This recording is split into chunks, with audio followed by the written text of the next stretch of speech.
নমস্কাৰ। যেহেতু মই জিএছপিৰ পাৰ্টিৰ পৰা টিকেট পালোঁ, তে এতিয়া যেহেতু মই ঘূৰি আছোঁ ফিল্ডত, আমাৰ বিশেষকৈ সান্তাল কমিউনিটিৰ মাজত ৰেছপন্সখিনি খুব ভালেই পাইছোঁ।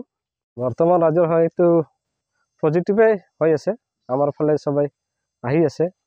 আৰু আমি ভাবোঁ কি আমাৰ যিটো সান্তাল কমিউনিটিৰ ভোট, এইটো এইবাৰ আমাক যিখিনি এটা ফেক্টৰ ভোট হেন হ'ব যেন মই আশা কৰিছোঁ। বৰ্তমানতো যিহেতু আমাৰ যে ডাঙৰ ডাঙৰ দল আছে, সেইখিনিক আমিও আছিলোঁ এসময়ত এই দলখিনিত, কিন্তু যিখিনি ফেচিলিটি পাব লাগিছিল সেইখিনি পোৱা নাই।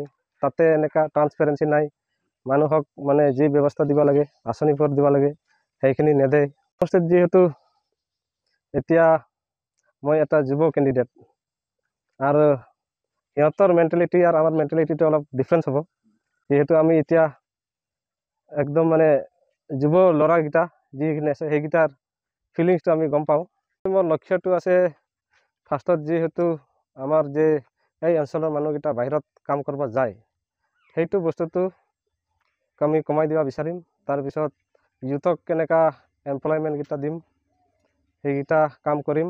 আৰু মহিলাখিনিক যি ছেল্ফ হেল্প গ্ৰুপকেইটা আছে, সেইখিনিক লৈ এটা বেলেগ ব্যৱস্থা বা আঁচনি লৈ সিহঁতৰ নিজৰ সংস্থাপনৰ কাৰণে কাম কৰিব বিচাৰিম। আৰু সেইটো আমি যোৱা 20 বছৰে চালোঁ। 10 বছৰ আমাৰ ডাঙৰ UPPL নেতা ৰবীন্দ্ৰ বিশ্বাস, আৰু যিহেতু আমাৰ বিজেপিকো আমি 10 বছৰ চালোঁ। যিখিনি আমাক বস্তু পাতি পাব লাগে সেইখিনি আমি পোৱা নাই। আৰু আমাৰ কমিউনিটিকেইটাক মানে নাচায় সেই পাৰ্টিসকল। চ' এইকাৰণে আমি ভাবোঁ এইবাৰ আমাক পাব্লিককেইটা চাইখিনি আমাক ভোট দিয়ক, যাতে আমি এটা বেলেগ এনভাইৰনমেণ্ট আনিব পাৰোঁ, য'ত আমি ট্ৰান্সপেৰেঞ্চি বিচাৰোঁ। আৰু মানুহকেইটাৰ লগত যিখিনি সহায় সহযোগ হ'ব, সেইকেইটা মানে পূৰা পাব্লিকলি হ'ব লাগে, আৰু সেইখিনি বিচাৰোঁ।